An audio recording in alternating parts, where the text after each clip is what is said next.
In the late 1960s, a truly insane rumor spread throughout college campuses across the United States. Paul McCartney was dead. And not only that, he was replaced with a look-alike, or clone as some would call it today. In January 1967, Britain experienced treacherous weather conditions, and a rumor circulated that Paul McCartney was involved in a car accident where his vehicle skidded on ice and crashed into a pole. This incident allegedly killed him at the height of his career.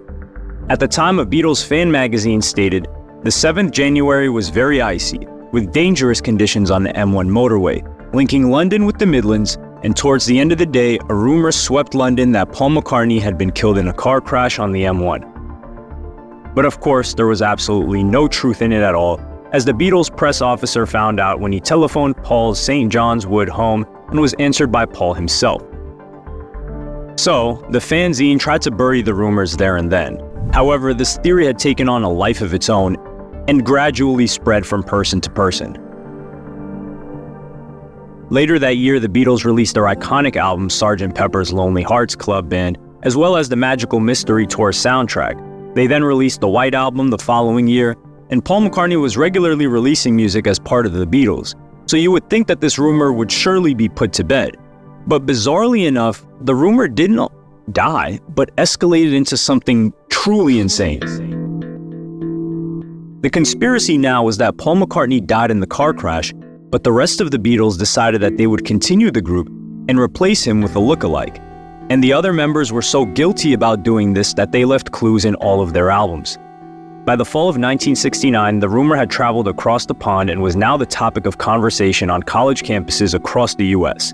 Richard Topher from Columbia Journalism Review remembers the phenomenon and said, "I remember well, at age 12, furiously debating the question of whether Paul was or was not dead in my middle school corridor. My wife says she and her friends were all completely convinced. There were so many clues, and Paul had aged quite a bit from the 24-year-old at the time of his last tour date, not to mention his having married someone they didn't even know he was dating. It was something told at student parties and was eventually heard by a 19-year-old student named Tim Harper, who was studying at Drake University in Des Moines. He was also the sports editor for the college newspaper and decided to write about the Paul is dead conspiracy theory. Then on September 17th, the theory was finally out in black and white. The Drake Times-Delphic published, "Is Beatle Paul McCartney Dead?" Harper pieced together clues he heard from other people and wrote this purely for entertainment purposes.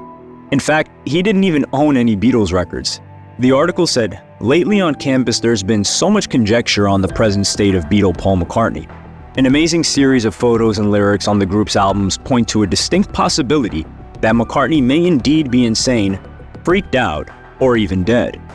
According to Tim, the person who replaced Paul was a man named William Shears Campbell, who had undergone cosmetic surgery to look like Paul.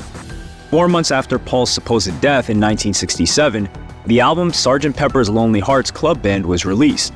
This opening track talks about a fictional band named Sgt. Pepper's Lonely Hearts Club, and by the end of the track, we're introduced to a man named Billy Shears, or William Shears Campbell. The closing track, A Day in the Life, talks about a man who blew his mind out in a car, and was allegedly them referring to what happened to Paul. On the album cover, there's a hand above Paul's head, which was said to symbolize his death. The article noted that many believe is an ancient death symbol of either the Greeks or the American Indians. In one photo, Paul is wearing a black armband with the letters OPD, which apparently stood for officially pronounced dead. On the Magical Mystery Tour album artwork, all 4 members are carrying roses. The other 3 have red roses, while Paul's is black. In the music video for the song Paperback Writer, the video has close-ups of the faces of each member. When the camera focuses on Paul, you can see a slight scar on his upper lip, which is presumably from the cosmetic surgery this look-alike had undertaken. 3 weeks later, the story made its way to Eastern Michigan University. A student named Tom called into Russ Gibb, a radio DJ in Michigan. He told him to play the song Revolution No. 9 backward. Recalling this moment, Russ Gibb said, "I should have brushed this kid off." He said, "Play the record backwards." I said, "What?" When I spun it backwards, it said, "Turn me on, dead man, turn me on, dead man." I freaked. On September 26th, the Beatles released their latest album at the time, Abbey Road. A student at the University of Michigan named Fred Laborde was asked to do a review of this album for a local paper, and decided to have a little fun. He published the article, "McCartney Dead, New Evidence Brought to Light," in the Michigan Daily.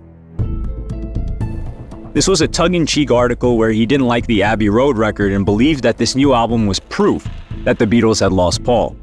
Laborde finishes with, "The Beatles are building a mighty church, and when you emerge from it, you'll be laughing, for Paul is the Son of God."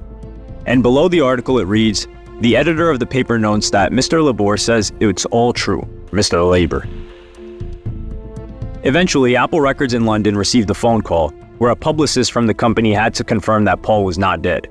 On October 10th, Apple Records press officer Derek Taylor released a statement from Paul which said, "I'm alive and well," but this information fell on deaf ears. Instead, new theories emerged from the Abbey Road album. As you may know, the cover shows all four Beatles walking across a zebra crossing outside Abbey Road studios in London, but for some people, there's more to it than meets the eye. John is apparently dressed as the officiant at a funeral, Ringo as an undertaker, George as a gravedigger, and Paul is barefoot, signifying death. There's a Volkswagen Beetle on the road with a license plate 28IF, which refers to McCartney's supposed age if he had lived. And there are countless other things across the Beatles' audio and artwork that apparently indicate that Paul is dead. The conspiracy theory eventually made its way out of the Midwest. On WMCA radio, they took a call from a student at Hofstra University in Long Island, who was president of the Paul McCartney Dead Society. On October 20th, Roby Onge from the Detroit radio station WABC took two calls about the subject, one from Indiana and another from Georgia. Because of this show, the higher-ups at the station decided to take a show off the air for spreading misinformation. But as we all know, this was only going to fuel the conspiracy theory even further. Soon, a more mainstream radio station picked up the story. Contemporary Radio, a station owned by ABC, took up the story too and delivered this theory to an even bigger audience. Apple Records had to communicate again that Paul did not die, but obviously this had little or no effect again. Then the Chicago Sun-Times ran with, "Paul McCartney dead? Campuses swept by Beatle rumor." While all of this was happening, Paul McCartney, or the person allegedly posing as Paul McCartney, was living a fairly isolated life on a Scottish farm and had two small children to look after. Paul's wife Linda had just given birth to his daughter Mary, and this was the last thing they needed. Recalling this moment, Paul said, "I know all the rumors, because I was being asked about them. There would literally be someone ringing up to ask, 'Are you dead?' I said, 'Well, no, I'm answering this phone call.' And the reply would be, 'Well, I can't be sure if it's you.' So then, you actually do get a bit paranoid about yourself." And people from Apple Records were asking him to do something about it. Paul said in another interview, they said, "Look, what are you going to do about it? It's a big thing breaking in America. You're dead." And so I said, "Leave it. Just let them say it. It'll probably be the best publicity we've ever had, and I won't have to do a thing except stay alive." So I managed to stay alive through it. But when push came to shove, Paul decided to nip things in the bud. He had lived quite a surreal life up until then, but there's not much that could compare to what happened next. He gave a press conference to tell everyone that he wasn't dead. He said, "If the conclusion you reach is that I'm dead, then you're wrong, because I'm alive and living in Scotland." The other Beatles were also asked about this too. By this time, John Lennon was trying to promote his new band with Yoko Ono, and the very last thing he wanted to be asked about was Paul. Lennon said, "I don't know what Beatles records sound like backwards. I never play them backwards. They said I was wearing a white religious suit. I mean, did Humphrey Bogart wear a white religious suit? All I've got is a nice Humphrey Bogart suit." Then on November 7th, Paul did an interview with Life magazine to set the record straight. He said, "It's all bloody stupid. I picked up that OPD badge in Canada. It was a police badge. Perhaps it meant Ontario Police Department or something. I was wearing a black flower because they ran out of red ones. It's John, not me, dressed in black on the cover and inside of Magical Mystery Tour. On Abbey Road, we were wearing our ordinary clothes. I was walking barefoot because it was a hot day. The Volkswagen just happened to be parked there." But with every conspiracy theory, there are certain grains of truth. Paul McCartney was actually involved in two accidents around the time he was alleged to have been killed. One of which was a motorcycle accident where he had a scar on his lip. And McCartney's Mini Cooper was involved in a crash during the icy winter of 1967, but the car was being driven by one of his friends, who survived the crash. Paul wasn't inside the vehicle when this happened. As well as grains of truth, there are also things people just simply made up. Fred later openly admitted that the name William Campbell was something he just came up with when writing the article. And the context of when this happened probably explained how this conspiracy theory made it this far. Recent events such as the controversial Vietnam War and the suspicious assassinations of JFK and Martin Luther King Jr. in the US meant that people were less willing to go along with what the establishment press was telling them. Instead, people were more inclined to believe what their friends were telling them, rather than what was covered in the papers. As this article from X Radio outlines, 1969 was the year that the counterculture really hit its stride.